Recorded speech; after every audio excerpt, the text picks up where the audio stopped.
Wow, it's really loud on this side. Hey guys, good to see you all.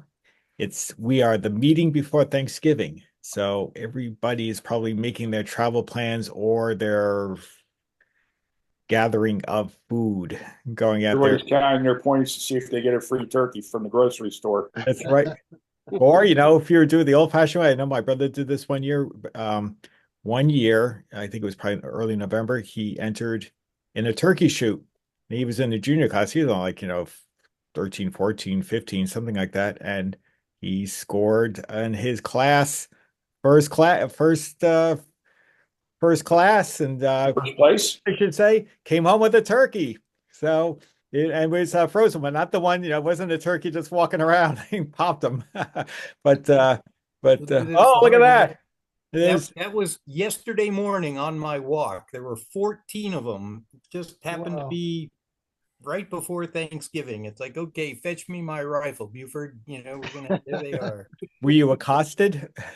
No, I was a little nervous because everything's bigger in Texas. There were some really big birds in that collection. 85 pounds Yeah, I coming mean, up, romping in. they were like, I wasn't going to give them any hard time. I was just going to keep trucking along, and it's like they were busy doing whatever they were doing, and they left me alone. But I Yeah, wasn't I wasn't going to try to tease them or chase them or anything. That's for sure. no, we have turkeys in our neighborhood, and as we walk through and you see a turkey, they just, obviously they have no fear of people. They just wander around where they so choose. But you see one, and they look at you, and you're like, I think I'm just going to keep moving around. And I Yeah, don't want him to start thinking, oh, maybe I got to start chasing you. So especially yeah, when there's 14 of them. yeah, Clearly, 14. I don't know what a 14 is. That a gang or I don't know. It's not a gaggle because that would be geese. I don't know what I think turkeys it's are. a gang. A Turkeys. herd. Was that hurt? Yeah. You have to have a more ominous term because What one of the very first viral videos I ever saw on YouTube was a gaggle of wild turkeys, and there was a woman, with her probably like a 3-year-old son with a toy car, and they were like walking the car down the sidewalk, and all of a sudden these are New Jersey turkeys, so I don't know why they were doing this, but they surrounded her, and then she felt threatened, so she did the worst thing you could do and try to run away, and that video went viral. That was on news platforms across the country and everything. That was only the next town over from me. so what are you supposed to do when you're surrounded? Like play dead or what do you Supposed to make do? The worst thing noises you like a can do is turkey. run. You They're know? going to chase you. Oh, okay. Oh, you get out a gravy boat. She left But the so baby's toy there. She grabbed the kid and ran away. It was hilarious. this is the The one, episode of like the Turkey Sopranos. Yeah. the ones Pretty around here, much, yeah. the ones around here seem to be timid. I mean, they'll run away if you chase them, but maybe if they feel that you're afraid, then maybe they'll go after you. I remember when back when COVID first started, um, a couple of the supermarkets in my town had closed down because they had a breakout there. And I started to think to myself, gee, what if this really gets like if those I think I said to myself, if those don't open up in a week, that I would start to practice on the turkey. That would be the first thing I would get. Bring out my big machete, grab one. I started to look up how do you parboil it? What's the best way to gut it? This and that. Well, it never happened because the markets opened back up. But I was seriously thinking about practicing and trying it on one of Then those. you'd wind up with the bird flu. Yeah. There you go. But at any rate, so it is Thanksgiving right around the corner. So we get to squeeze our meeting in just beforehand. Um, being as we're getting closer to the year's end, we're running out of announcements, but I do have one. Actually, I can make two really. Is on November 24th, which is, I guess, this coming weekend. There is a Record Shows Maine at the Fireside Inn in Portland, Maine. So I guess it's a record show. But so if you're in the Maine area, we have a few members up there, Joe and Carl. So if you're looking for records and you're so motivated, go to Portland, Maine.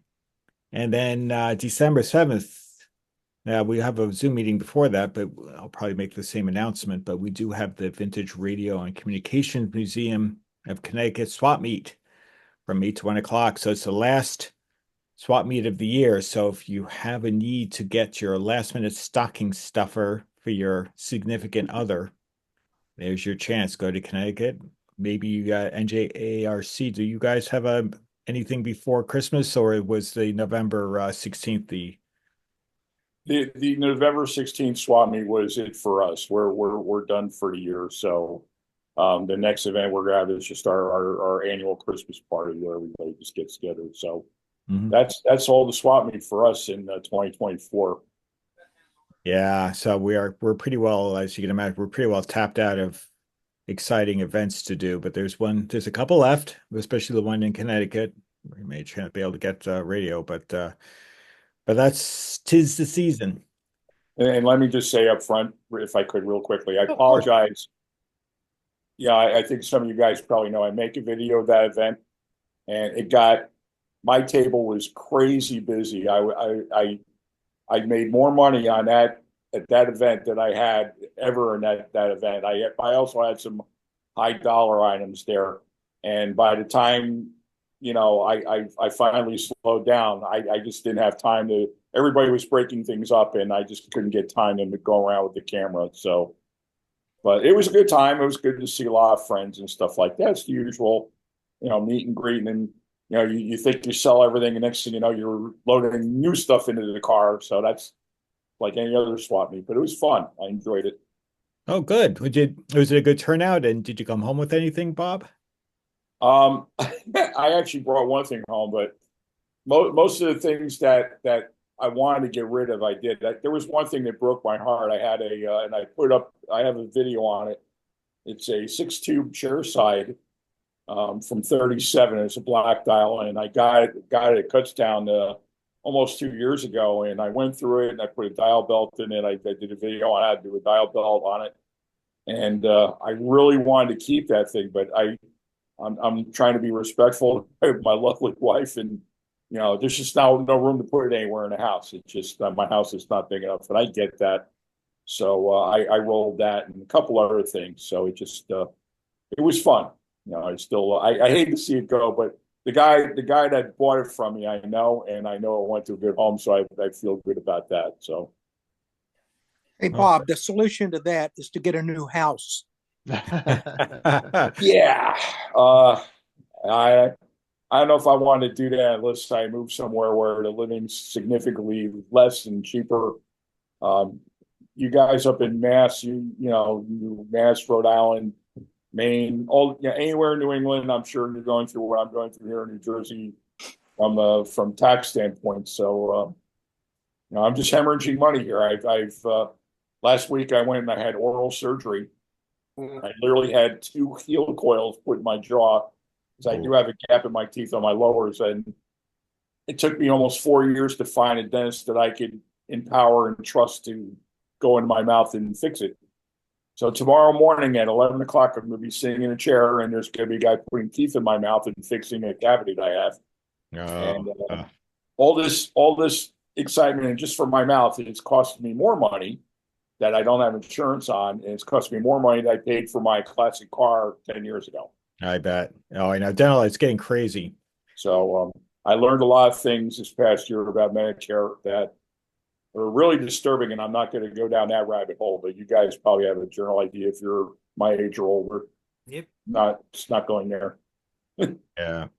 So No, that's it over here in New Jersey anyway. Yeah. Well, maybe David is making a play for the cheaper and quiet and wonderful life in Arkansas, the Southern hospitality and bigger houses. Is that what yeah, that's maybe David's come on down. Just a second house. That's what Yeah. I checked the weather on my phone, and I accidentally punched in the weather of a friend of mine up in Minnesota. Yeah. And it was a lot different than here, I'll tell you. Yeah. Yeah. Well, I think Greg, you said you're supposed to get snow soon. Yeah, we're winter weather advisory tomorrow morning from 6 until noon. Should be 2 to 4 inches. There we go. So there's a kickoff. And of course, there was let me interject real quick. We have a ex-president of the Jersey Antique Radio Club His name is Jim Whartonby, and he lives in Arkansas and he loves it down there. So good for you, man. You were able to get out while the getting was good, I guess. Right. But well, then I guess well, actually, does anyone have before I do the round robin, does anyone have any other announcements or anything that we should be aware of that I didn't already cover? It looks like a resounding no. All right. Well, let's find out what people have been up to recently. I'm going to go randomly pick somebody. Going to get the bat lead off. Hey, I know that because you have something. Greg, you get the bat lead off here. Well, I've only got one thing here. I picked up a radio.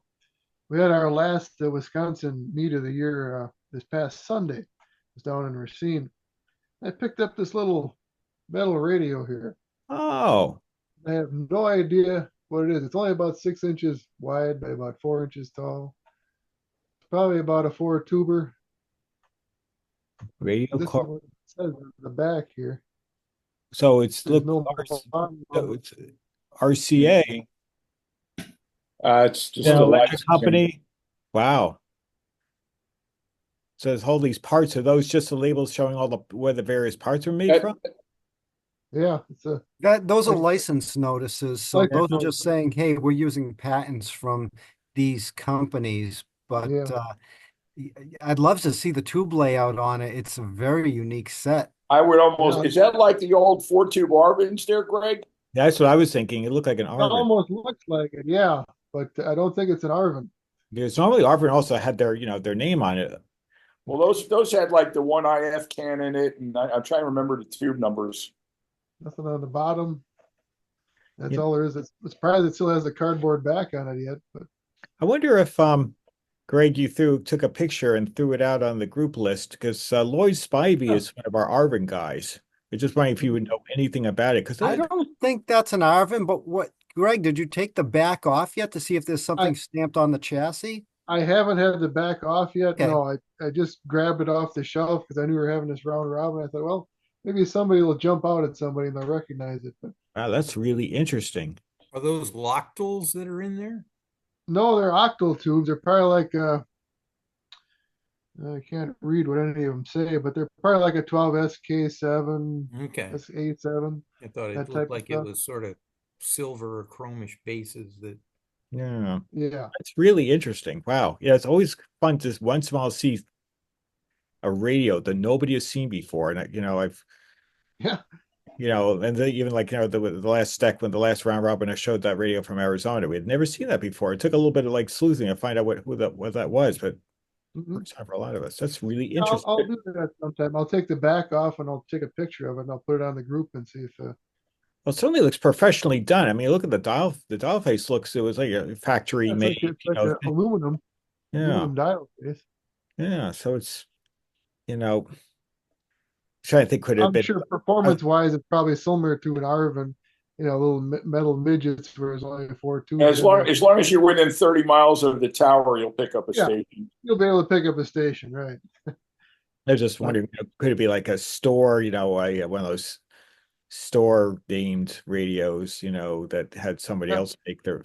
And obviously it's a direct tuner. I mean, right on Yeah. the tuning capacitor. So Yeah. you don't have to worry about There were dust.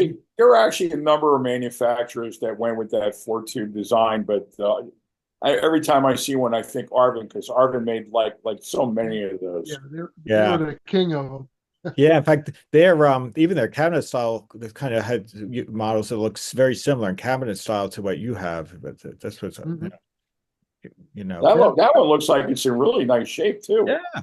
That is. It's got the Terrific original shape. paint on it. It's got the crinkle finish paint. Yeah, wrinkle finish. That's pretty Yeah. cool. So, If you restore it and sell it, you have to say, who knows? It's a who mystery knows? video. If you want a mystery, it's your chance. Looks like it's got some kind of cardboard on the bottom of it here inside here. Oh, is that cardboard? I was wondering Yeah. what that was. Okay. I would thought it was metal initially. Oh yeah, I've seen that now. It looks papery, like a pressed.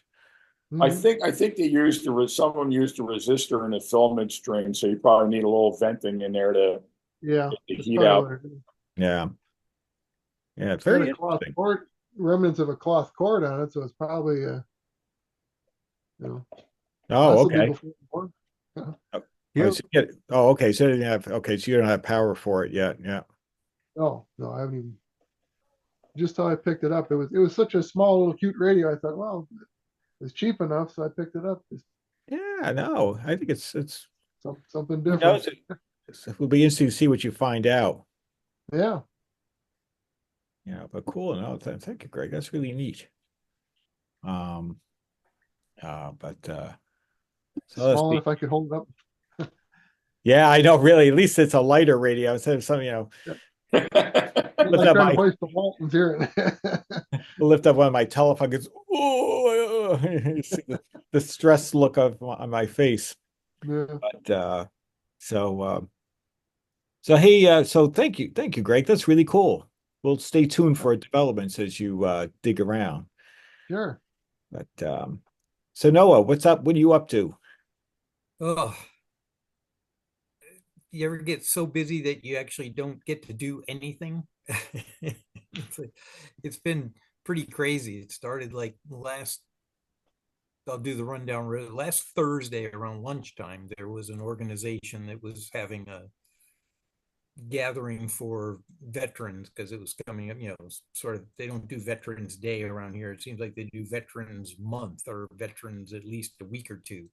And so there was a luncheon being given for veterans, and they were asking for people who had old cars to bring their old cars to it for the veterans to look at. And if you drove an old car, you got a lunch. So that was like Thursday, and then the third Friday of every month in downtown Belton, by the gazebo and the creek that goes through the center of town, they have a cruise night on the last Friday of the month. But also, this past Friday and Saturday was the big Southwest Texas automotive swap meet that was up near Dallas Fort Worth. Is at the ballpark in Arlington, in their big parking lot. There's a swap meet up there. And on the same 2 days, the Vintage Radio and Phonograph Society, also up in the Dallas Fort Worth area, was having their 50th anniversary convention, as well as Saturday and Sunday. There were about 6 other car shows to go to.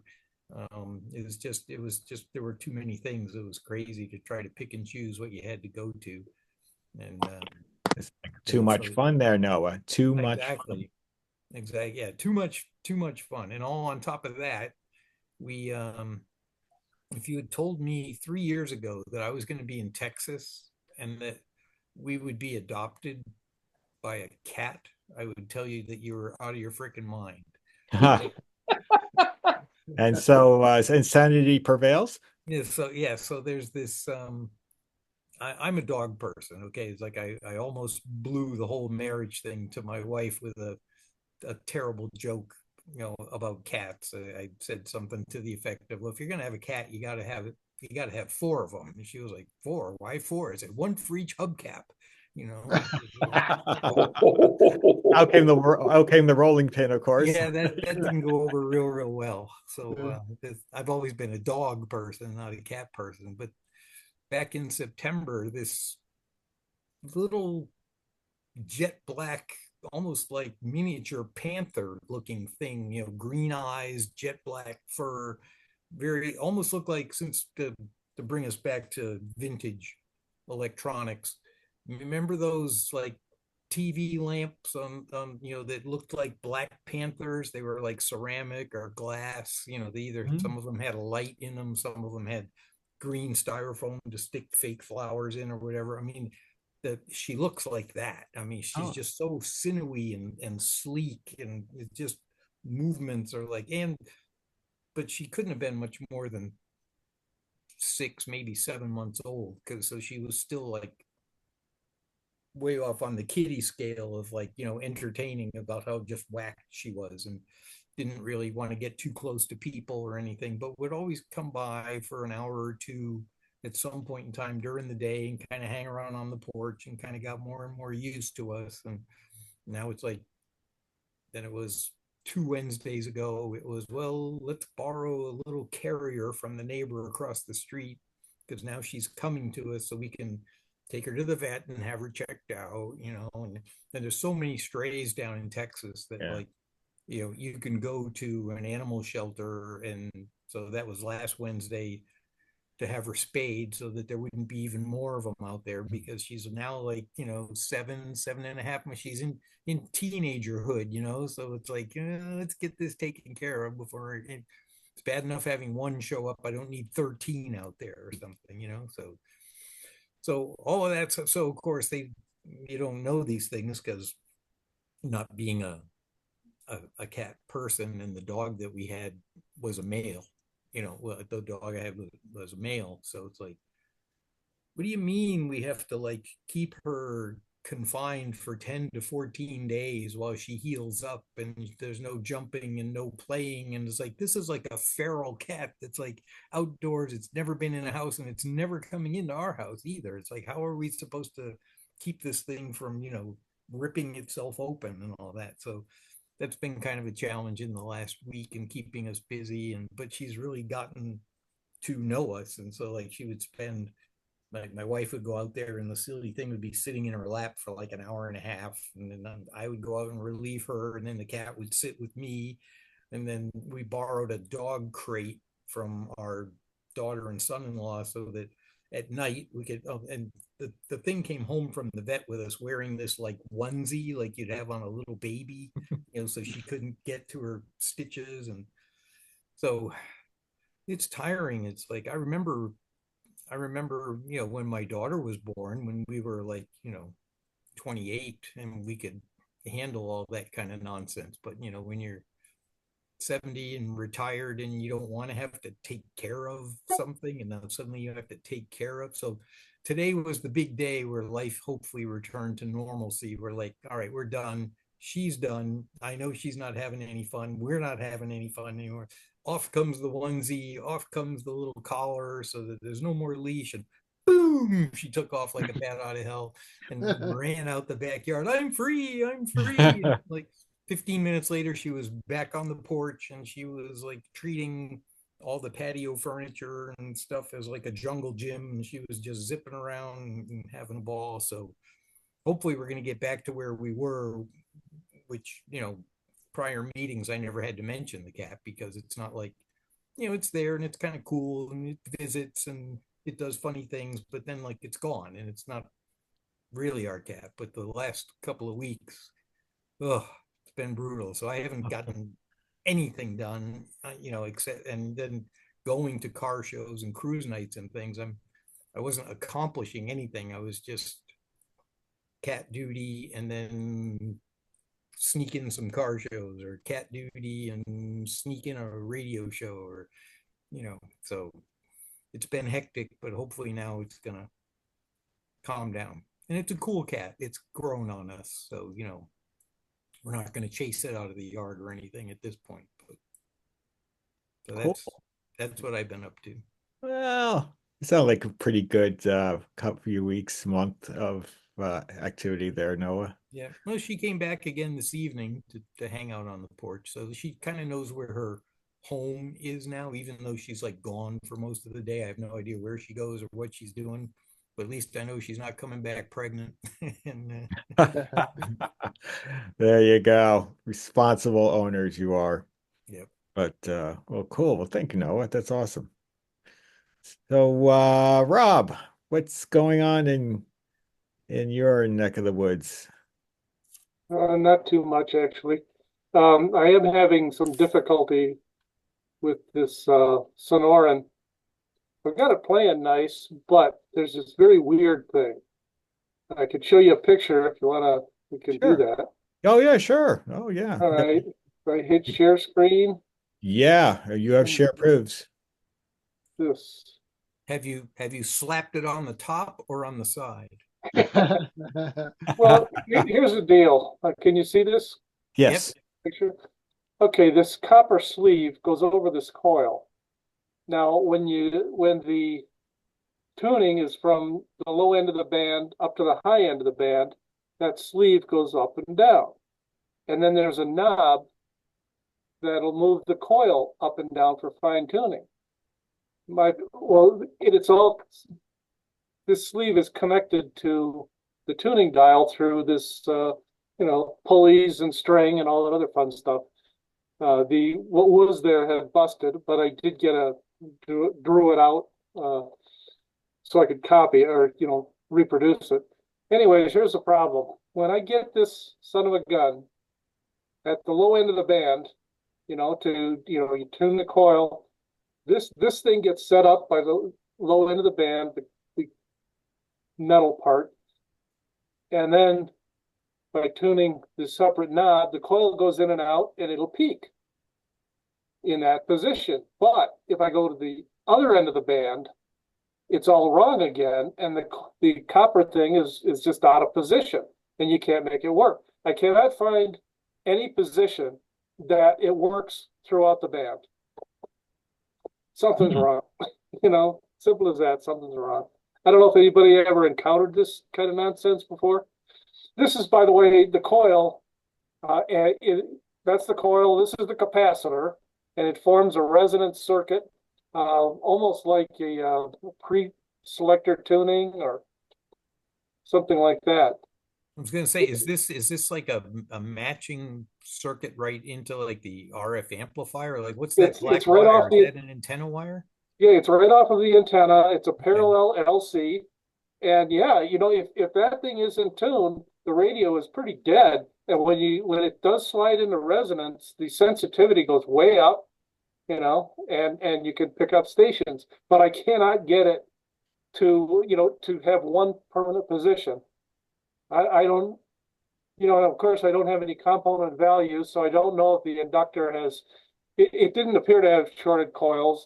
This is just a paper wrapper, and the paper was torn. So I replaced it with parchment paper because I thought, it could withstand the heat, and it's good enough insulator. There's no real, voltage there. Anyways, if anybody else has seen something like that, I'm just going to keep playing with it. Maybe there's a magical combination of where to set that thing where it's going to work. There must be, because it worked at one time, I'm assuming. Yeah. I know if it's a car radio, you're trying to tune in a station way up at the high end of the band, 14, 1500. And then if you got it working there, then usually it's okay down at the low end. But maybe you have to go and try to find a station in the middle of the band and get it to work right, and then see how far above and below that point. I don't know. I've never seen anything like it, though. I'll make sure if I ever do see something like that, I'll leave it on the table. So. Okay. Yes, here's the coil, the paper. Oh, yeah. And this spring, it's terrible pictures. I just took them for assembly and not to make a presentation. So, one end of the string attaches to that capacitor. The other end of the string comes around to this spring and comes there. How do I do this? There we go. I don't know if I can select the pictures. Oh, there it is.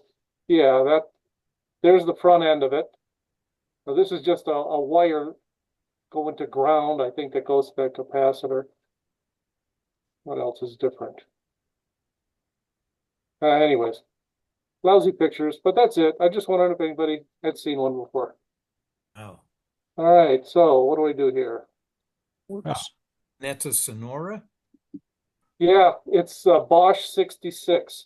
I think Howard told me that last time because I couldn't find anything on it at all. And I think Howard said that it was a Bosch 66. And so I was hoping maybe he saw this before. It's close. The Bosch 66 schematic is not identical to this set. I should say this set is not identical to that schematic. The schematic shows multiple voltages, like a 45 and a 90, and this just has one voltage, the 90. In the Bosch 66 has the dividers between the filaments. So the filament voltage goes across a resistor divider. The center of the resistor goes to a center of this variable resistor has like a tap, and that goes to another resistor to ground for the 1.5 volt and the 5 volt, but not the 2.5. And the 2.5, is shown on the Bosch schematic. So I don't know. I just keep trying. You know, Interesting. Yeah. Hmm. yeah, it's pretty weird. Yeah, and each one of these cans I've had to open up. Well, this is just, yeah, the cans, there's three of them, and there's a coil in it in each one. And this is the one that had that weird, the filament voltage goes onto that coil to two windings, two parallel windings. So the filament voltage at one end and the filament at the other end. But looking at other Bosch schematics, it's like reversed. On one side of the coil has the filament, and then the source, and then the filaments on that same end with the source. So the coils are kind of flipped. And yeah, well, two of them were like that, and one wasn't. But the schematic, it's kind of too hard to read, and I can't imagine why they would do it at all. But why would they do it to two and not to one? Yeah. So there's a lot of weird things going on with this radio. And when I get done with all this, I'm going to put it on the shelf and let it collect dust.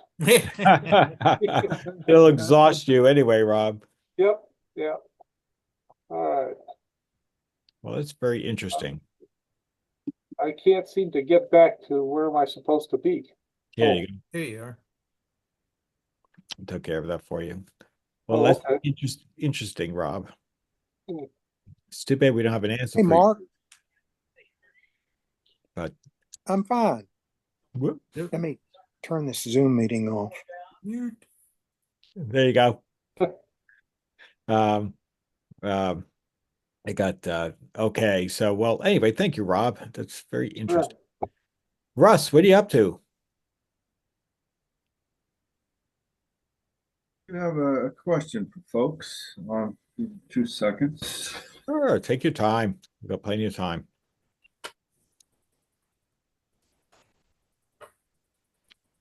This is Xena. Some of you may recognize that the front flips open and we see yeah. the big, Yeah. kind of cool looking radio. Yep. So my question is, well, it's working, ready to go. Well, not quite. That's what my question is. It's got a selenium rectifier. I've never really come across a radio that had one in it. I can replace it with a diode, but I was just wondering if anyone's had experience with this particular model. I think it's a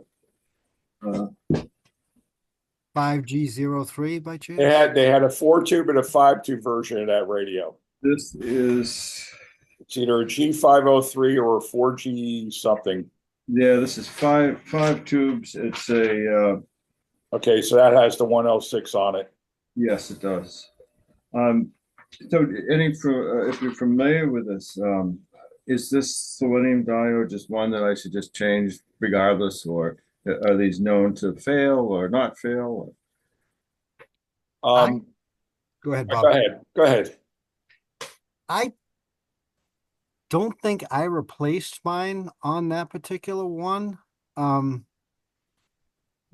think when they do fail, it's usually because a filter capacitor has failed first. So the Okay. filter capacitor fails, too much current flows, etc. However, I think when you do replace it with just a plain like a silicon diode, which of course is much smaller and a lot easier, I think you need to put like a 20 ohm resistor in series with it, because the selenium rectifiers had a significant drop across them in comparison to a silicon diode. Yeah, I'd recommend measuring the voltage Yeah. out after that selenium, and then that'll kind of give you an idea of the size of the resistor. Yeah, in fact, I've already measured it after the the rectifier, and then after the big 3 watt resistor as well, just so I know what was going on. But Yeah. still, just kind of wondering whether it's a must do or should do, or I don't know.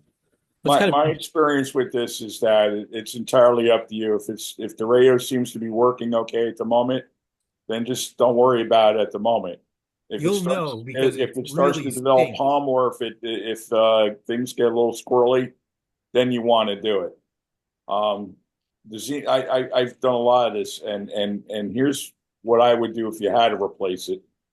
Any general purpose 1 amp diode is fine. I have a I have a boatload of 1N4007s. They're real tiny. Yep. I'll put that in there, and your typical dropping resistor is probably around 130 ohms. I was going to say more, Yes. yeah, usually it's around 100, not 20. Yeah, this particular one is 130. That's correct. You could probably drop in a diode and go to, say, a 150, and you may be okay. So here's how I rectify that. Zenith used to have a specification on the 5-tube TOs, or even on a 600 series TO, later tube TOs. They didn't want the filament string to exceed 8.4 volts. Okay. And the 600 series radios, they put a ballast tube in there, which varied resistance to help prevent that from happening, but you don't have that. So what I would do is just go in with a diode and maybe start with a 150. You may have to go to a 180 or 200. 3 to 5 watt is fine. And then check your filament string and see where you're at. Okay. All right. If it goes to like 9 volts, then you got to go to a bigger dropping resistor. If you're 8.4 or less, then you're ready to drive, throw the radio back together and enjoy it. All right. Well, I'll probably pull it out then and throw a diode in. Can't hurt. They're my favorite radios. And once you get that G503 tuned up, that thing will be a little DX machine. Really? Yeah. You will be amazed at the performance of that radio. Really? Yeah. I haven't tuned it up yet. Just got finished rebuilding some of the caps on it, and yeah. So that's it. This, by the way, for any of you who are local here, which not too many of you. This was from Alan Finger. Oh, You may okay. know that he posted up a note on the club to come over to his house and pick up some radios for a modest donation or a donation. And this was one of them that I got. Oh, nice. That's Yeah. a nice find. But that's kind of interesting, that whole question about replacing the selenium rectifier. I sort of seen two schools of thought, and Bob, you sort of echoed the one that went at least in my mind. How I sort of view it is that some people say replace it, just do it and rip it with a diode and you're done. Put in the cars, the resistor to compensate. But there are those who say, the way those, especially some of the touchy German ones, is leave it alone unless it goes. Now, of course, the risk is if they go, it's the smell is. I've never smelled one. Oh, Pretty, yeah, it's unforgettable. Yeah, and it would be. very true. I've been lucky, so I've left mine alone. Oh. And I've actually been on both sides of the equation. Actually, at one point in time, I had this grandiose thing. I'm going to get 1 tube TO of every single one. And when I got to about 7 or 8, I'm looking at all my shelf space. I'm like, well, am I an idiot? It's like, so now I have 2. I have a H500, which I love. And I even have a solid state 1L6 in there, by the way. I'm not even going to go down that rabbit hole. But anyway, I also have an A600 leather that came from Rhode Island, and it was a retirement gift for a gentleman who passed. And I picked it up on eBay 20 years ago. And it was all original. He probably never used this thing. I even left they had a presentation plate that was glued to the top of the radio with his name. And it was from the Elite Laundry Company. This guy apparently worked there for like 40 years. I guess it was probably a commercial laundry business or something. I played that radio, and then about a year ago, it started to develop hum, and I took it out of chassis, and the voltage is low. So I've got to do that dance on that radio. I've got to change it to a diode and all. But I played that radio for over 10 years with no issues or anything like that. So, like you're saying, John, if it works, don't fix it. It's all right. Can it go bad? Well, there's a possibility it can go bad, but until then, don't worry about it. Yeah, that's been sort of my view on, at least, maybe it's sort of I don't know, maybe it's a little bit opportunistic. Like you said, if it ain't broken, why try to fix it? That is a good adage at times, yes. Oh, yeah, and that's one of it. I mean, I know it's. I mean, you're sort of in this gray area, right? Because a lot of people say, you get an old radio, you should just replace everything, and then you've got a system will last you forever, for a long time. You don't have to think about it. But the funny thing, at least for me personally, I have a few radios that are all original. I play them sparingly, but they've never been touched. Never had to do a thing to them. They work as good as they probably were brand new, and it's sort of cool to have something that's original. Now I know you're playing a little bit, maybe literally and figuratively with fire, but there is a little bit of coolness in having something that, and if you look at the inside, nothing looks scary, everything looks fine, looks as good as new, and you're like, oh, kind of, I don't want to touch it, even though you think to yourself, well, I probably should, but Yeah, that is tricky. A friend of mine contacted me recently about a radio whose smoke got out, and I went over to take a look at it, and he had been playing it way longer than he should have, and the power transformer is oh, shorted. and that's a tough one. Burned. So Yeah. yeah, and I pulled it apart. I did check. One of the electrolytics was completely shot, and that's probably what took it out. So Yeah. never know. Yeah, no, for sure. I mean, I do have one radio which I bought it as is. I have a Telefunken that's got I'm sure it's pretty sure it's got a short in the rectifier, and um it's got to be replaced. So, eventually when I have some time, I'll actually have to try to tackle it and probably, use the proper drop down resistor and so forth. But it's on the keep. I've got an equivalent, exact same radio, works perfect. So it's no rush to get to when I get around to it. But yeah, no, it's good stuff. But All right. Well, thanks everyone for the input. Appreciate it. oh yeah, no, thank you, Russ. Good find. Congratulations. I got a few things there. Oh yeah, what else Yeah, did you get? it was a nice little visit. I wish I were around. I was out of town when the memo went out, so I wasn't able to actually make it. What else did you pick up there, Russ? Um, this is. I just thought it was kind of cute. Oh yeah. The little Westinghouse. Oh, okay, sure. And Pretty neat. yeah, a few. I have a few other outside. Well, not outside, but in garage. That Westinghouse, by the way, Russ, was literally in my backyard about 10 minutes from here. It was made in Metuchen, New Jersey. Oh, really? Yeah, if Really? you ever look for the original tag on that. Yeah, I'll have to take a look. It's overall in pretty nice shape. Some of the lettering on the knobs is just a little bit worn off, but Yeah, typical. Nice color. Yeah, get that. That looks like, is that you think, late 60s, early 70s, get that very orangey period color. yeah, And of course the safety cord, right? The interlock. right. That was actually broken off, of course, right at the plug. Look at that. Remember, kids. Nice. Makes it will kill you. Nice job there, Bob. Electricity can kill you. That's what I've heard. Caution, no So- user serviceable parts inside. Yes. Refer servicing to qualified service personnel. I keep a little collection of those stickers next to my mattress tags, off to the side. My wife got this shirt for me. I thought it was really cool that she actually found someone with ready kilowatt on there. Yeah. Yeah. That's So awesome. that was kind of neat. That's awesome. Love it. Well, thank you, Russ. So a penny in the fuse box isn't a good idea, huh? No. I grew up in a house that had those stupid boxes in there. My father said, "Don't you ever put money in that." Right. So I had a copy. There you go. There we go. Oh, awesome. There we go. Got a coin. Oh, that's great.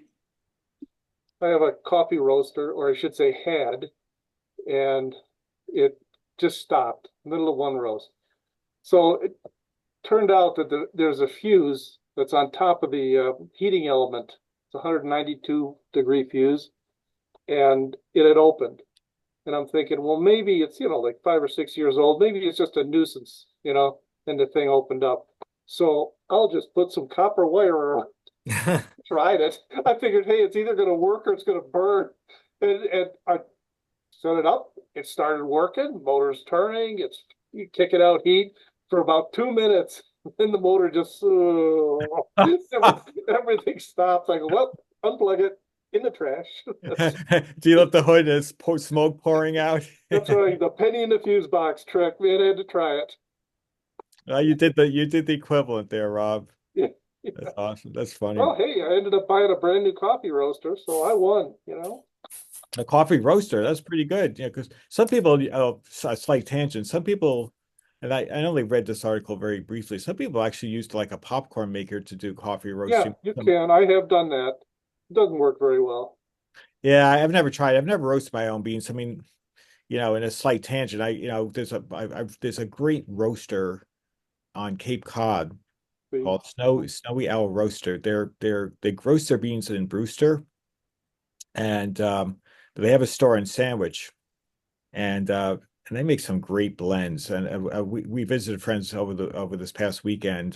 We have good friends that live in Centerville, so we went down on Friday. And of course, we always stop at the Sandwich Glass Museum. Always come away with something, which we did this Yeah. time. If And you're I looking, stopped by Snowy Owl. Came up with some really great blends. One of well, their my if you really want a different hobby, roasting coffee is pretty good I because I've would just gotten some out of Brazil. It's really good, and also Papua New Guinea, and Yep, of course yep, there's always Colombian. yep. And I'm kind of zeroing in on a different. I've been roasting for many years. This Oh, is really? When you say Yeah, my yeah, the roaster that burned up was like my third roaster that I killed. So now I have a fourth one. do you roast outside, or is that what you do? Or No, well, no? it used to. I used to. But what I did is when I built up my shop in the basement, I got a hood fan, a vent thing at an auction for a couple of bucks. And I just have that plumbed to the outside and I put the roaster underneath it. And yeah, because it does generate a lot of smoke. It Yeah, just does. And so as long as that's running yeah, I get away with it. So cool. That's pretty cool. That's something I'd love to take on someday. it's interesting. You can there's so many variables, just like everything else, They just say, "Oh, try it, do what you want." Like, well, I don't know what to do, So Right, you just start. Eh, right.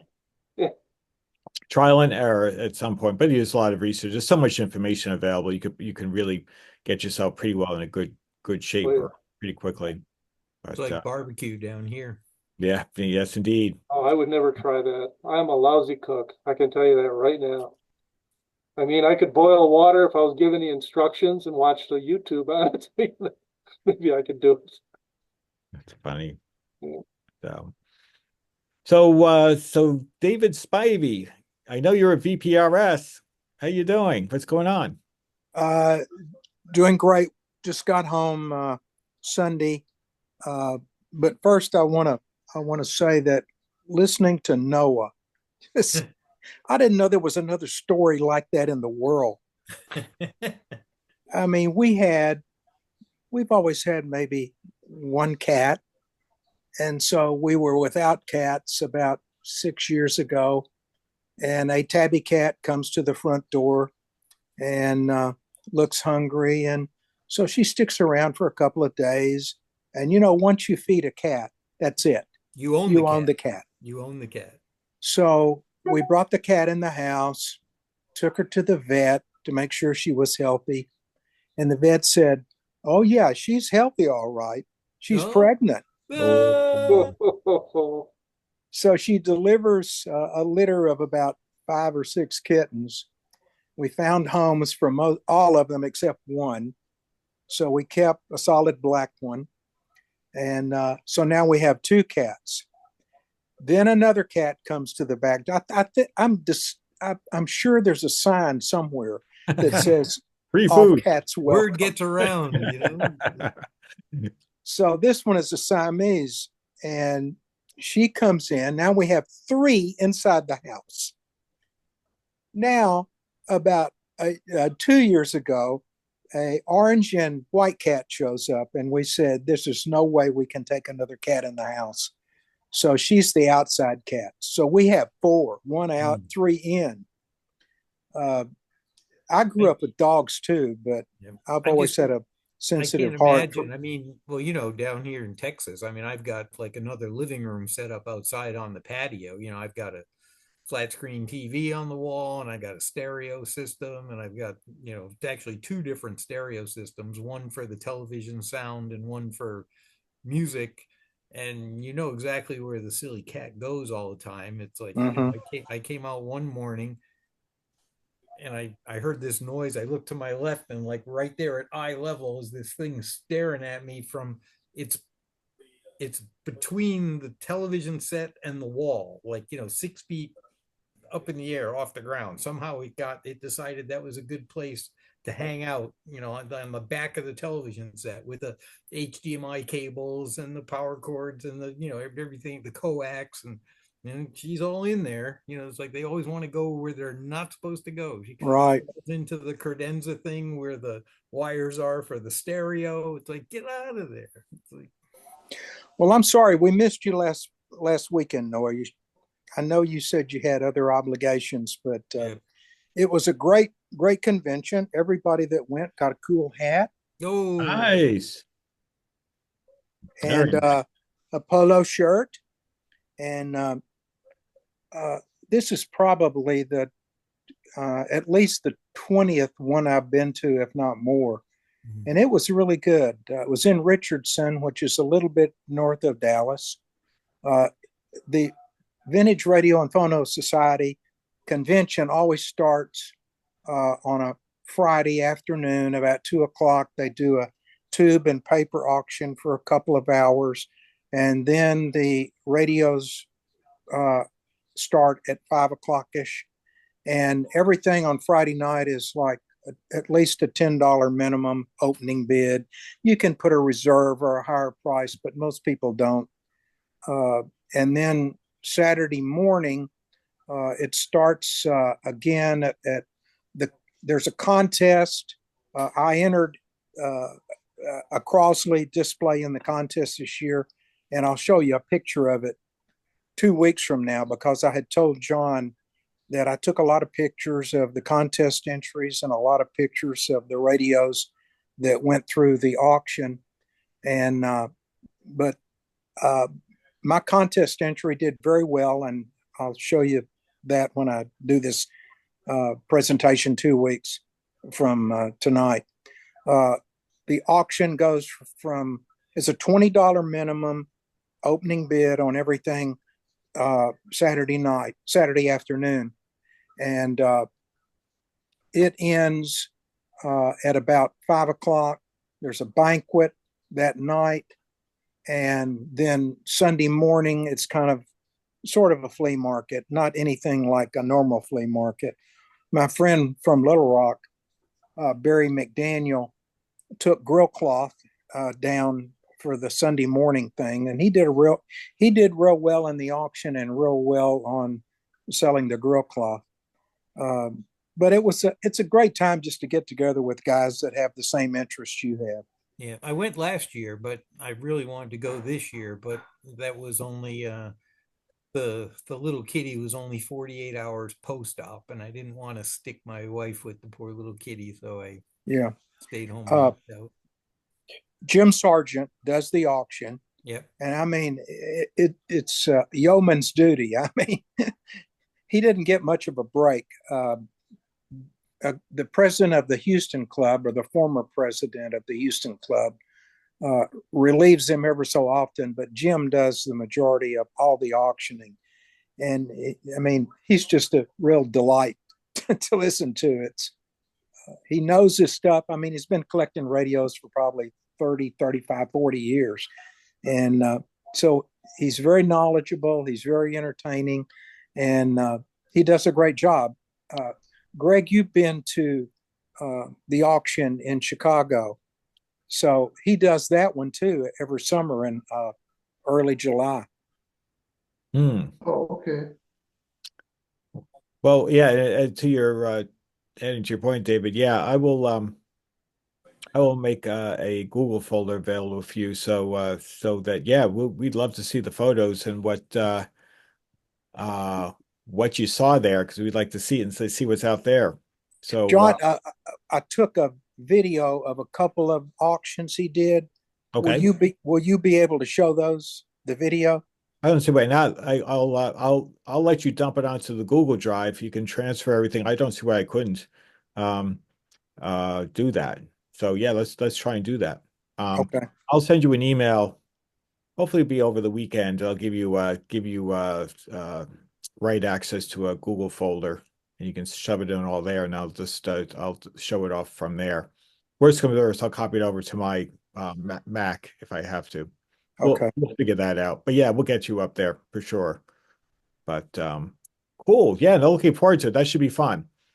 So you guys already have a preview, a trailer of what the next Zoom meeting will be. But great. Looking forward to it, David. So thank you. Well, hello, Pear. Showed up. Good to see you. Oh, you're on mute there, Pear. Hi. Hey. Well, good to see you. Yeah, I had guests here before, but now I was able to come on for a while anyway.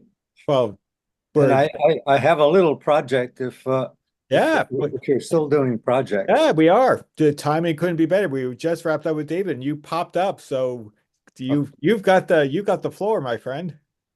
Oh, okay. Well, I remember a couple of weeks ago, there was some talk about old meters, old Weston meters for making measurements. And I have this meter that was originally 3 milliamp meter, but I put I selected a resistor that would then allow me to use it to test 1.5 volt batteries. So therefore, I'm not sure if you can see it or not, but I've got written on there, it says 3 volts. Okay. So when let me see if I can manage to make it. Yeah, so okay, so there it is. The connection's not too good, but it shows that one AA cell is 1.5 volts. If the connection is working.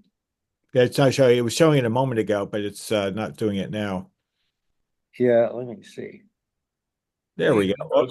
Yep. Yeah, okay, there it is. So I use that to test batteries that I have around to see if there's, or if something stops working, I look to see, what's the voltage of the battery. And usually it's done around 1 volt or 3/4 of a volt by the time the device stops working. And this meter does have the advantage that it puts a very slight load onto the battery because it doesn't have a battery inside of it to, make it a real multimeter. So therefore, it tests the battery under just a little bit of load. However, it's it seems to sometimes take too much current out of the tiny little batteries like the 2032 sort of batteries. But for the AAA cells and the AA cells and the D cells, it works fine. So Heisenberg's uncertainty principle. Pardon? Heisenberg's uncertainty principle. You can't measure something without actually affecting it. So it's like, you can test that battery, but you're going to drain it down as you're testing it. So, that's right. That's right. And so that's the case with this one. Oh, that's fun though. It's good to see. Now I wonder what year that was made, that meter. Oh, wow. I don't think there's any indication on it of when it was made. I can only say that I obtained it not later than 1955. Okay, so I was thinking 40s, maybe early, early 50s, 40s, maybe even late 30s. That was so it seems to have a style behind it. You got to watch out for the parallax, right? Right. Yes, indeed. Oh, that's fun. fun little lesson about the effect of a meter on on a battery. You can drain it to bring it to its We knees. added all, we owe it all to Fred Darsenball or whatever his name was there, right? Oh yeah, Darsenwald, right? Yeah. Exactly. Yeah. That's funny. Well, And so Well, I thank you. have to make sure not to make a mistake and connect a higher voltage to it, or I might burn out the poor right. coil in there. Yeah. You'll hear it go click as it bangs the other Yeah. I did that with saw meter inadvertently. I had hit the wrong setting and side. the rest of it was history. Mm. But that was a long time ago. Foolish mistake on my part.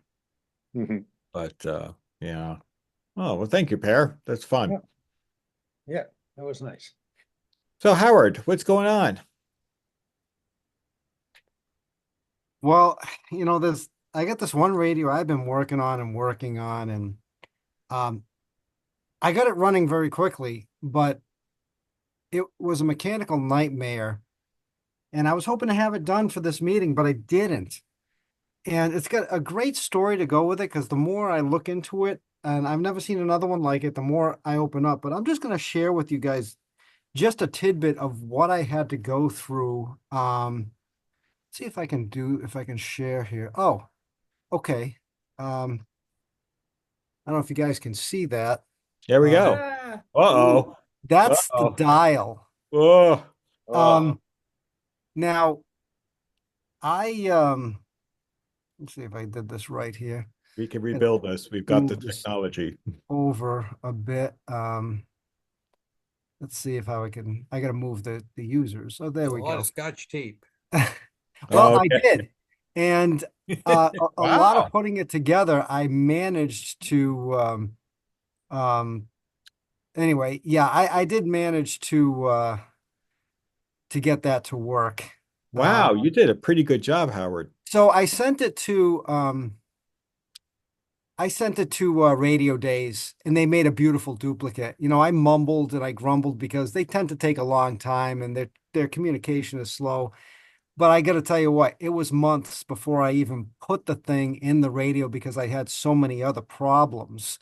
Um, so what had happened is this right here, this is a plastic disc, Hmm. uh, and it warped. This gets Yeah. pinched in between two pieces, and I'm sure Greg has seen radios like this. These are the ones that say plant A, plant B, C, D, like hepatitis, except they put a plant in front of it, right? Um, so anyway, I tried to melt this and put it back, couldn't get this to work. And really, it's all pressed together onto this brass piece. God, my fingers look lousy there. And you can see where it's all pressed in together. Yeah. And I kind of had to grind it apart and decided that I would make my own disc. Now, in order to do that, here I am on the drill machine.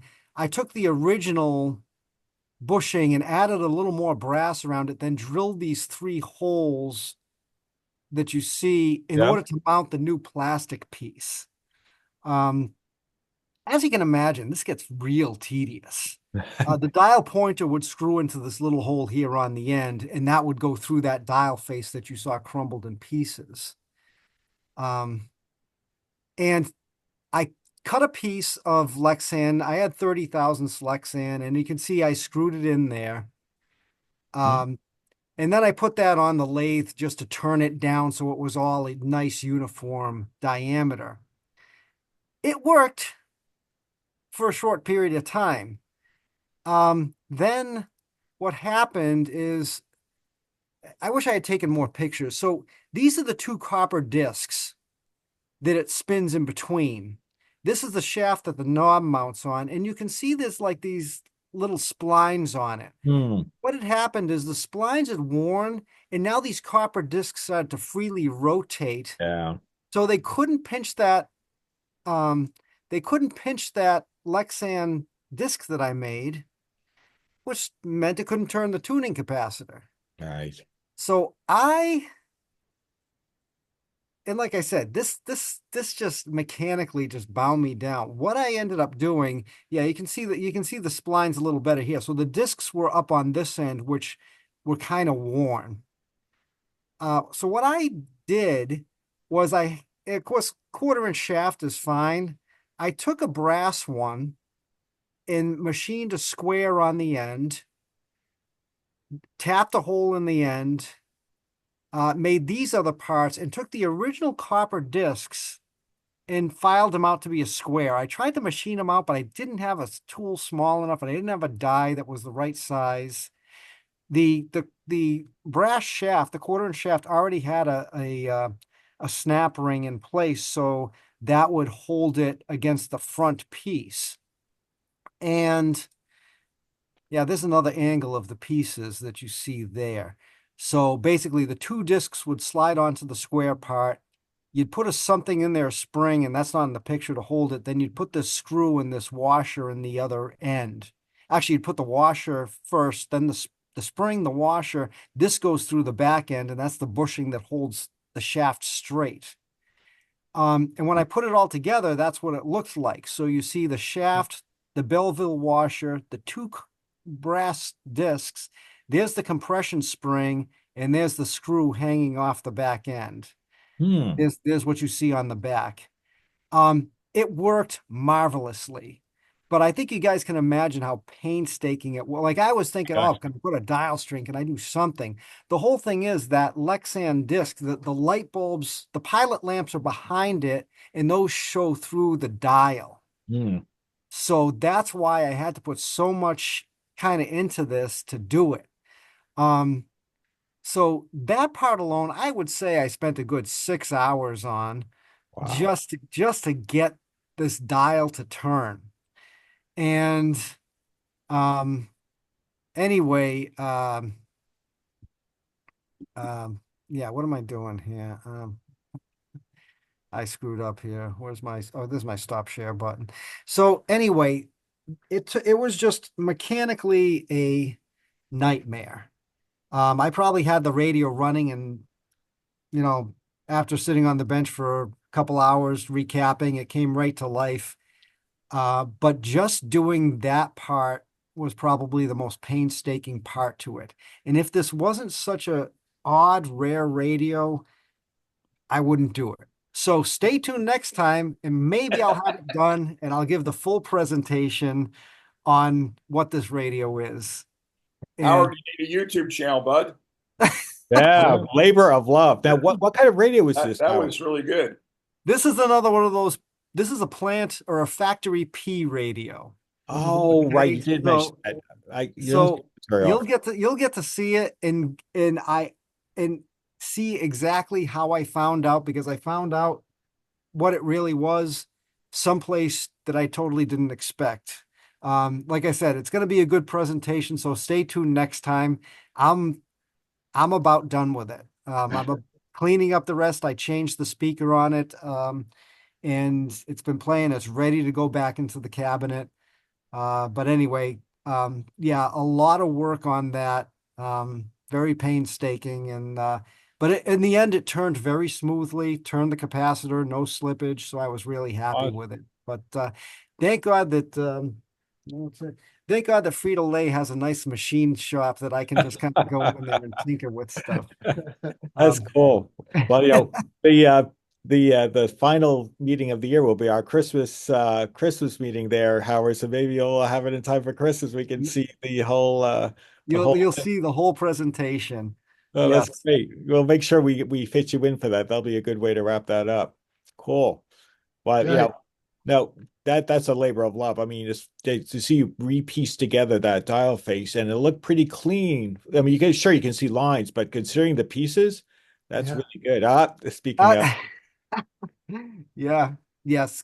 And like I say, radio days, like I said, I grumbled when I said, "Oh, I got to send this off to them," because I wasn't happy what it looked like taped together. And they're great guys, but they take a long time and they're kind of slow.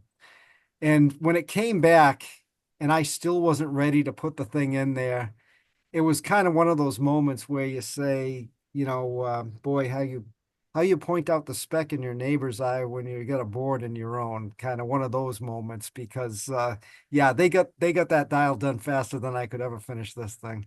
So I bet. That's awesome. That Yeah, kind of reminds me. Sorry, you go ahead. gave me some good ideas, Howard. I'm sorry I had to duck out for a few minutes. I had to turn my camera oh, and I'm sorry. mute myself. I had a Did, telephone call I had to take, but I just went through that same thing on a radio I had and I had to do the same thing. I made a 30 thousandths diameter disc and put it on there because it was warped so bad. It just kept slipping out of those little grooves when it would get about halfway around. So I got it to turn okay, but there's no stop on the end of it. So you have to be careful that you don't go to the end of the dial or you'll screw up the pointer. It'll yes. be out of alignment. So you gave me some good ideas for the next time I encounter one of those. Okay, well, I hope you have better luck than I did, Greg, because there Oh, were times when I was thinking of shelving this thing for good. you You and know, me I both. I, I think I had gotten that radio back in the Manchester Bingo Hall days. That's how long ago that was. And I remember the guy saying, I don't have time for this, and boy, was he right. The portent of things to come. See, I actually use that 30 thousandths clear Alexa. It's got a film on both sides, and I make dial covers out of it.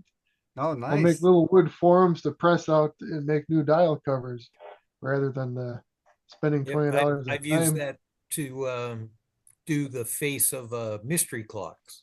Hmm. Yeah, It's there you funny. go. The broken doll face reminds me of just a little quick story, somewhat mostly unrelated. Is my aunt had a 1978 Volkswagen Rabbit, and she only had it a year or two, and somebody must have um, turned and clipped her taillight and broke it into a bunch of pieces. Didn't hit the no body damage. So she picked up all the pieces and she brought it back with her, and I stopped by, and she goes, well, look what happened. Someone hit my taillight. I said, do you think this could be put together? And I said, I looked, there were a lot of pieces. I said, sure, yeah, let's give it a try. So I must have been there for like 3 hours.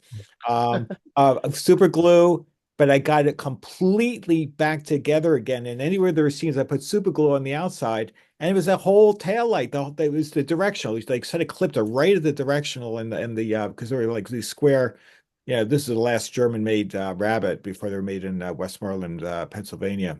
And it reminds me how when I saw you piecing that back together again, I had varying sizes, it's little pieces, but I said, gosh darn it, it took me a while just to try to fit it so I saw where things went. And but it was a labor of love. And so it's like success. It was 3 hours, but it was fun. And like the out result, you have to buy a tail light. So that was, a good happy ending. So I can appreciate, perseverance over practicality. You say, well, yeah, really, I mean, I was probably just worth getting a tail light at a junkyard, but nah, let's not do that.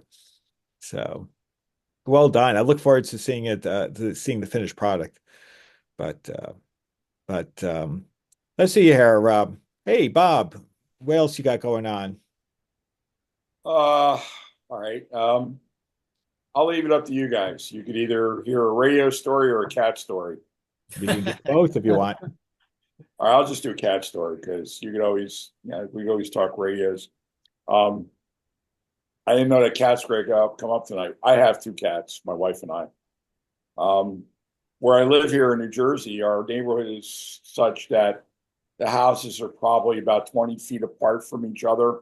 So you go down the thing, and I guess it was probably about 8 years ago, my wife said, hey, why don't we get a dog?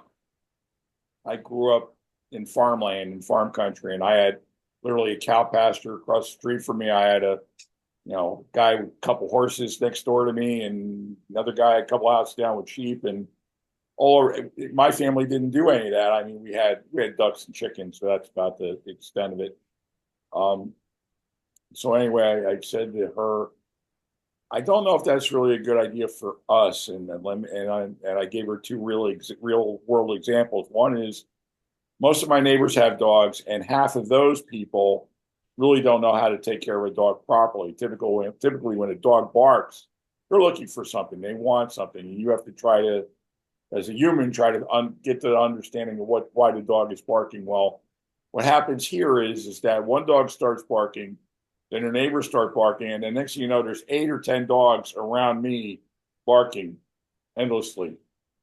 So I said to my wife, for that reason, I don't want to have to listen to my dog bark. I said, how about cats? Cats are cool. They're easy to maintain and take care of. You just leave them food, water, and a bathroom or litter box. They're happy. So 7.5 years ago, we got Berwin, and I'll let me share screen. I pulled up a Berwin. picture for grins and giggles here. Let me find, where did I put it? It's a Svengoolie reference. Yes. Yes. Berwin. Berwin. Yes. Well, my wife named, wait a minute, let me stop this. Let me find out what happened here. Let me pull that up. Now let me try to share screen. There we go. And boop, there we go. So those are our 2 cats. Berwin, some of you guys have seen from YouTube. Berwin is 7.5 years old. He's a male. And to his left is Sonny, who's he's black, he's an orange and white tabby. And both of the cats are great. When we got Berwin, after a while, my wife thought it was a good idea maybe just to get him a playmate or whatever. So then we got Sonny, and we got him. Both cats came from a fellow that grew up in the town that I grew up in, and he's still a fireman. I was a fireman for about a year in a town that I grew up in, and we get together, him and his wife and myself and my wife. We get out to dinner or something like that. So we've gotten these cats, and he has acreage, so these cats kind of run wild in his backyard, and they're great. You just saw me pick up the orange one. This is a couple years old. The orange cat now on the right is much bigger than Berwin, and that cat's name is Sonny, and we love them both. They're great. How And do they they? have How do you completely keep them different personalities? It's unbelievable. Berwin's like the old guy, get off my lawn. Occasionally he gets crabby or whatever. But I can be downstairs with a radio on the bench, and I have it up on the Variac, and now here's 300 volts of B plus. He'll jump up on my chair and just jump up on my lap while I'm got a siren going, or I'm there with a meter checking resistances or voltages or whatever. He has no fear. Sonny is kind of different personality. He kind of comes around, and Berwin, you can pick him up, put him in your lap, pet, pet, pet, pet, and he'll purr. Sonny, he kind of comes around, and then you can pet him while he's walking next to you. And then that's why I picked him up. He was kind of in shock. I put him in front of the computer, and he's now twice as big as Berwin. So, and then they'll chase each other through the house. I could be downstairs in the shop, and all of a sudden I'll hear either end of the house, and the cats are running and chasing each other. So it's great, and I wouldn't trade them for the world. And they both get mice and crickets and stuff like that. So gonna say that's a bonus. The cat doesn't stay put long enough for me to really get a picture, but that's a picture of her with her first snake. Oh, snake. Yeah, she's gotten 2 snakes, she's gotten a field mouse, she's gotten a few lizards. And that's Bella, and she's just all black there, and that was pre-op. So okay. Still running around, but it's a little baby snake. It's an overgrown worm, I think, or something. But I don't know what kind it is. But there's plenty of them around here. But so the good news is she's going to be a mouser, and she's going to keep Texas things from getting into the house. So it's okay. I learned from another cat person that we're friends with. In Turkey, they let cats run free throughout the whole country. And it's really funny. You could be walking through a main street or wherever, and cats will just come up and start running up against you and all that. But it makes so much sense to have the cats running wild, even in the streets and everything. They just keep the pest population down. Yep. Like in New York City, Mayor Eric Adams appointed a group of these people for mouse patrol. And I'm thinking to myself, what an idiot. Just get yourself you go to the ASPCA or local animal shelter out in Long Island and get a bunch of cats, put some down the subway, put some in the streets, and watch the problem disappear. but we have to spend hundreds of thousands of dollars to try to. I mean, you probably saw the viral video from like 5 years ago where they had Pizza Rat. You see the rat dragging a piece of pizza down into the subway. Yep. Put a cat there. That ain't gonna happen. Yeah, that's funny. But hey, Cats are great. We love cats. We love dogs too, but I need to be in a different location to have a dog. Yeah, it's a different cost too. Dogs can get very expensive. Yeah, Sonny is right under my leg. He wants pets, so gotta let him know Daddy No, still loves him. Okay. I can't imagine letting this crazy cat that's in our backyard into the house. I mean, it would be into everything. It would like destroy things or injure itself or something. There's like too much stuff in the house. It's like, no. Well, we had a talk one time in a meeting at an NJARC meeting about, and I did a presentation about a year ago. We have some of our meetings on the campus at Princeton University, and I went over there with my laptop and I did a presentation on plastics and radios, and I made it known that you could go through my entire house and not find one Catalan radio because cats have this thing about checking gravity. Mhm. So if you let a cat in the house, they're going to climb up on something and knock it on the floor. right. I heard a theory as to these flat earthers. One guy Yes. said it's impossible. If the earth was flat, cats would have pushed everything over the edge a long Yeah, time ago. nothing left. That's right. There be nothing left. That's funny. That's correct. That's funny. So let's see here. I have actually a couple of things I can share. Let's see, I'm going to share my screen. I have to go bring up my photos. That's a really big thing to share. Oh, there it is. Oh, Ta-da! Let me see. I got to move you guys around a little bit here. And there we go. That's better. Oh. So this is a Panasonic. I think it's a RV 7700, I think. I forget the model number for some reason. I know my other one better. That's better than for some reason I'm just forgetting this. But this is the radio I took from the free table at Fall Brookline. It's put out around 1973, early 70s. And it sat there and it said, well, it's free. And I already got one. And I said, well, for free, I've never taken anything off the free table in my life. And so let's do it. So I would play around. Did it come with speakers? No, but you know what? Because I have a RE 7670 with speakers. I got the RE 7670 from Roger Sansucci at Springbrook line. And that it needed some light bulbs, but that worked terrific. So I went on eBay and found a pair of matching speakers. It's that exact period speakers you get. Nothing's spectacular. Like they're like 12 inches height. They're 12 by 9 by 7 or 8. They're literally bookshelf speakers. It's certainly not going to win any sound awards, but it's fun. It's sort of like your period nostalgia. So I said, oh, you know what? I've never had an 8-track tape, 8-track deck in my life, So when do I just pick this baby up and see what I can do with this? So I took it home with me. I cleaned it up, and and I was kind of expecting it would power up, and it certainly did. And um, and so I fired it up, and I went, whoops. And it seems to work. Overall, there's a couple of weirdnesses. It has, here, this is actually the tuner and it has an AFC switch. So it's a little bit weird looking, but that's just an AFC button you press in. But here your typical, balance and bass and treble and volume. And this one's the band switch. And it does have an FM stereo switch as opposed to FM. The FM stereo switch, the light comes on. There's a little, you can see it's on FM right now. It just turns on the FM stereo indicator. It has like a little red colored paint. It doesn't seem to work on it, yet FM works fine. And it sounds like it's channelized to me. So I'm like, huh.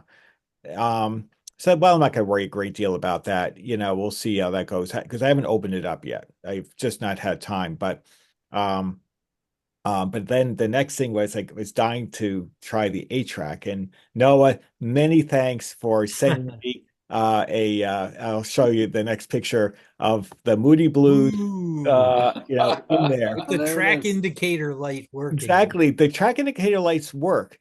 And it's a one of their better if asked me, probably my second favorite album in there is To Our Children's Children, which was really sort of a maybe an homage to our advent into going into space. But yes, all the indicator lights work, and okay. So it worked to a point. Its Uh-oh. sound was actually fine. It didn't sound distorted or garbled or anything, but boy, was it howling all the mechanisms. I said, okay, this probably definitely needs, lubrication, probably a belt.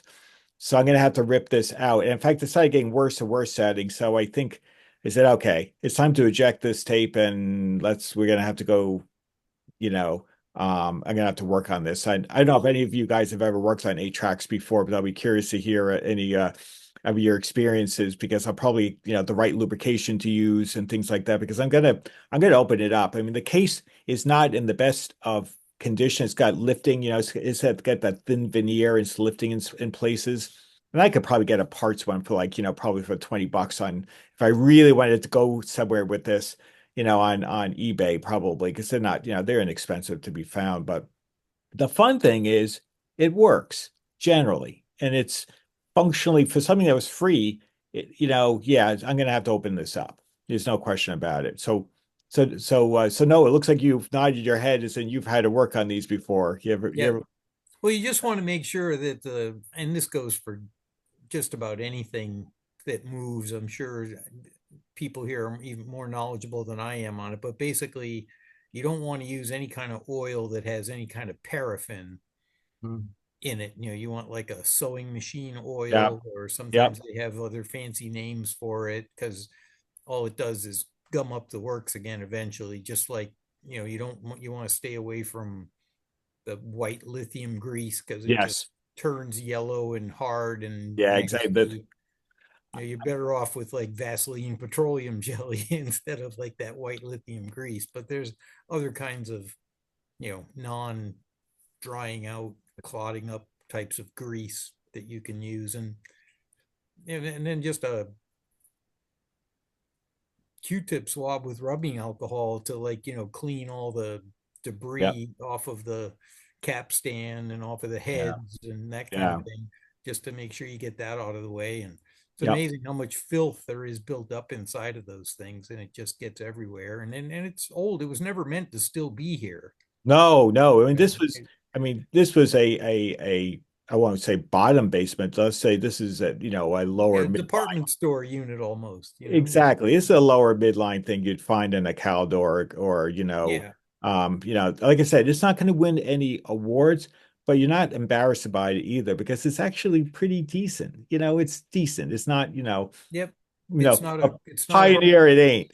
I had one that looked a lot like this that was called a Core Sonic, and it was spelled with a K because it was sold as like a house branded Oh, EJ Corvette, which was a oh department yeah. store, Used to go there. We used to shop at Corvettes. Oh Yeah, yeah. EJ Corvette. So it was an 8-track AM FM, the knobs in about the same place. And, it had little tiny speakers that were basically just, I think they were either 6 or 8 inch round Yeah. single speakers, maybe with a whizzer cone. You know what I mean? It was definitely not, you couldn't even call it high fidelity. No, no. This is to me, and even the speakers I have, while they're period exact Panasonic speakers for these units, Yeah. you can tell they're actually pretty good on mid and treble side, but on the bass they get a little bit I mean, we used it. My challenged. dad, my dad had it like in the garage. It was the garage stereo, so Yeah. you could have something to listen to while you were doing an oil change or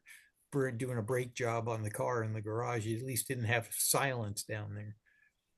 Yeah, I mean that's kind of the way I sort of feel about the unit I have. It's more of a fun. I love the look. The other one I have with the green, the white light with the greens, Yeah, horizontal stripe. It's just fun to look at. It yep. sounds decent, you know.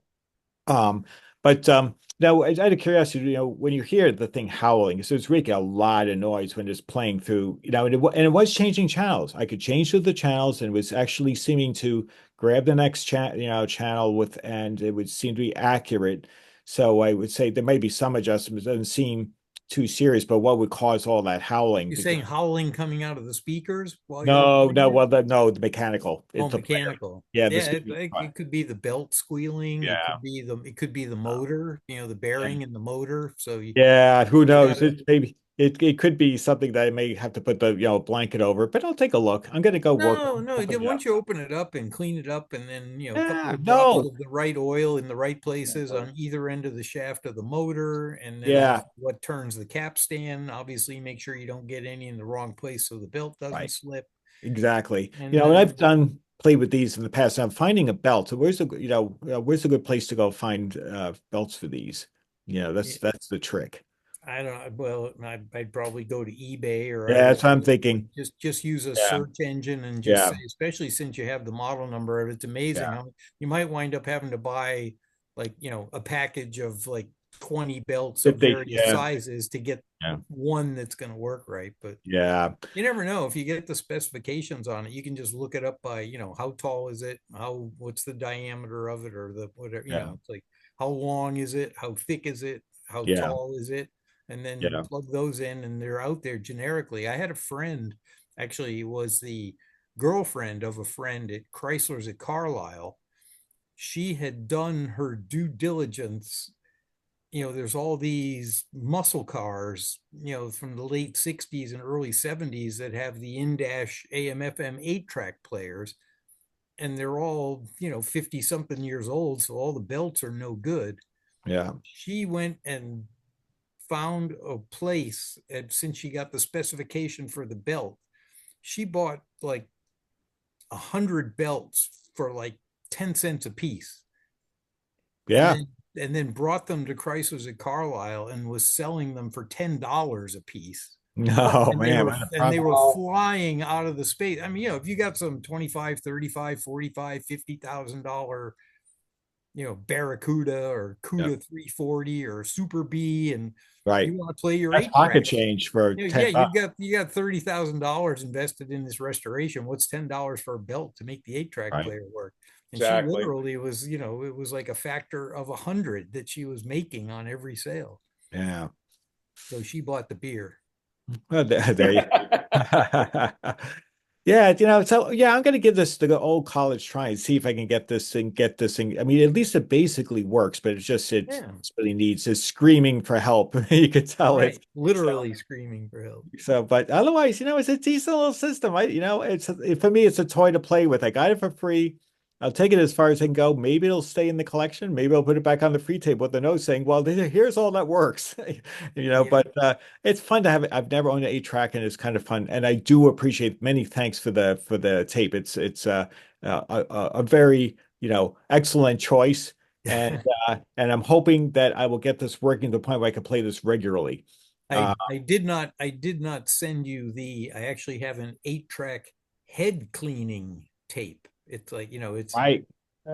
it's kind I of, you don't really want to use those because No, no. I used it's like a belt sander for Yeah, going exactly. across the head. I used to use the alcohol on my cassette decks, Yeah. my regular cassette. I stayed away from those snake oil Yeah. cassette deck cleaner, But I mean, so I have like a brand new unopened head cleaning tape, but it's like, I guess it's I'll pass on it's those. something on the, it's something that sits on the shelf. It's like, ooh, look at that. It's the 8-track head cleaner, and it's like, yeah, but Yeah. I think you were supposed to really saturate the material with rubbing alcohol or something. So you weren't supposed to run it dry in the machine because you could really just, again, way too abrasive. Yeah. The nice thing, I mean, most everything on this thing works. I mean, even even things like, the indicator light says tape, all everything Yeah. actually for freebie. I'm surprised how well this thing worked, So I was like, well, and like I said, FM stereo is a little bit wonky. It's like it just doesn't seem to work. And I'll have to go look at that and see if I can That about I that. mean, the free table is an amazing place, and sometimes people have stuff that works, they just don't want it anymore. I mean, That's the I think thing that I've been using for years now, and I have it on I brought it all the way down here to Texas because it's great. It's a Bose. The only thing I can think of to call it is a Bose 3.1 system. Like it's got two, it's got a left and a right small speaker and a powered subwoofer and an amplifier equalizer. I mean, it sounds great, and it was on the free table. I didn't even have to fix it. I just brought it home and plugged it in and tried it out, and it works great. So that's the sound for my TV set that I can't keep the cat from climbing on when it's when yeah. it's out there in the back patio. Yeah, I'm pretty sure this unit was just, put in a attic or a basement. It was just sat there for, maybe it started making moaning sounds and they just said, and they got something better because, it is, this is like it's, like we've been discussing, this was a fairly, lower mid-level unit on the lower end of that of the spectrum. They made even lower end ones, but this is pretty lower. So it's not gonna collectors gonna be clamoring over this to get one of these. So, but I thought it was just fine. Too good not to pass up. Yep. But um so we have a few minutes. I'll show you my next little thing I'm up to. It's completely unrelated, but I'll show it to you anyway. So Ooh. my my dad's cousin, we're really close and we talk pretty regularly. He he commissioned me to go build this for him. And this is an interesting experience. This is 1/8 scale. Mercedes-Benz. It's a big one. That's all. This is a big boy. This is, good 27, 28 inches long. Um, for anyone who knows about this, there were only two ever made. There was a gentleman by the name of Rudolf Uhlenhaut that was the director of development and racing for Mercedes. And this car, he had two made. One did race a little bit, but Mercedes in 1955 with the famous Le Mans accident pulled out of racing in 1955 and didn't return to like 30 years later in 85. So these two cars exist. One is permanently in the museum, the Mercedes Museum. I think it's in Stuttgart. The other one they auctioned for a cool 135 million euros. Yes, this was basically a personal coupe, but it was basically built on the racing platform. So it's a straight eight, which put out just under 300 horsepower for 3 liters of and so the point of this is quite an adventure. I have built plastic models. I've built a number of things. This one is a new dimension of most of this is metal. In fact, the everything you actually have to assemble, like the interior, I have to upholster the seat. I have to upholster the seats and so forth. So you have to Wow. give you everything. Fortunately, they give you the material one piece to do the seats because it's cloth with with sort of a leather. So you have to do all this. I haven't even started. I've started only on the chassis. And what they do is they are very organized. It's actually designed, I guess, in Germany.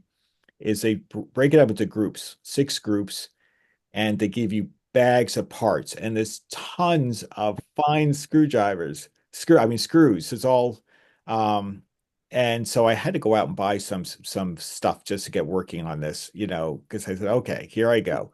So the first thing is I got myself a white mat for like a dust mat because there's so many all the screws are black, and I've got normally a black cover, is on my desk.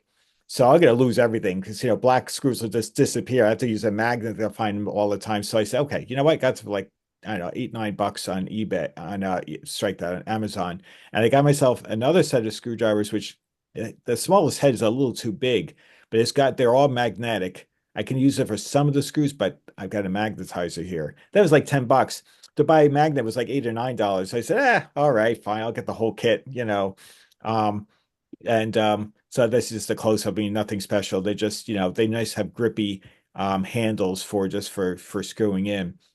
But the interesting thing is here's like some of the things, the parts they have nicely organized plastic little bins for all the different screws, all marked with their different types of markers. Must be German for I know what DS stands for, but how they what that abbreviation with all the fine screws.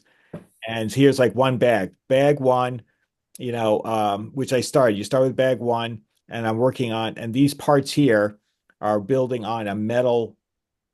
The chassis is all it was a tubular frame, and so I'm starting to build this up slowly, and I'm having to take my time because you can only imagine this wasn't cheap. So I don't want to screw it up. So this is going to be quite an adventure.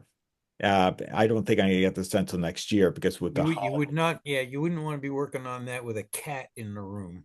oh no, Oh, as it is, all of these screws come in a little plastic bag. So what happened was I opened up one bag, I was trying to cut it, and I was trying to pour it, and of course they all poured on the.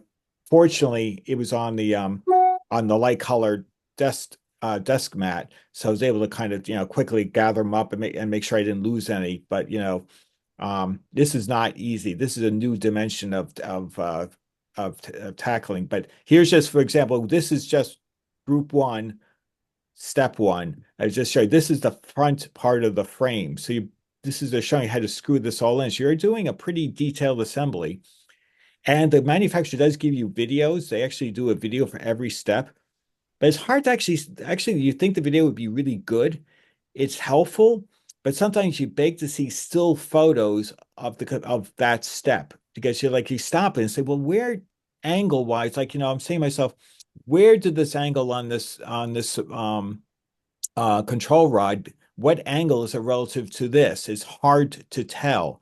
So I figured, okay, when I get to the point where something has to connect to something, I may have to loosen up the screw to readjust it because I just don't know, and the video doesn't tell me.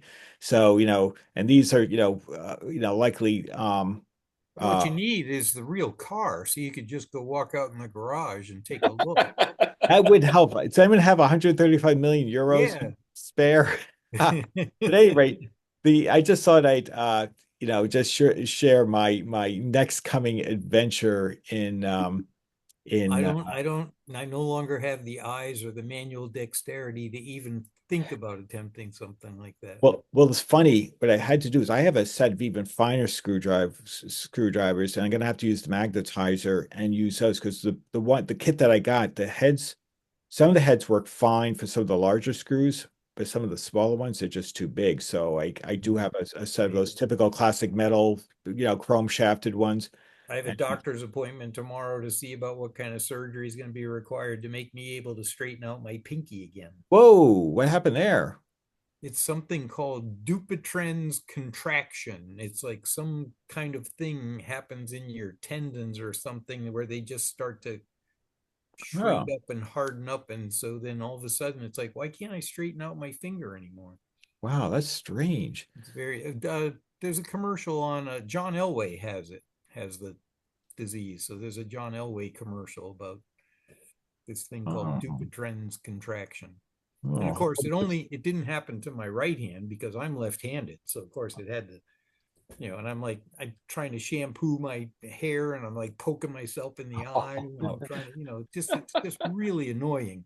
So tomorrow I meet with a surgeon to find out just what kind of a nightmare it is, what procedure to go in there, and they basically have to slice you and cut that thing out of there, whatever it is. It's not really a tendon, it's something in between.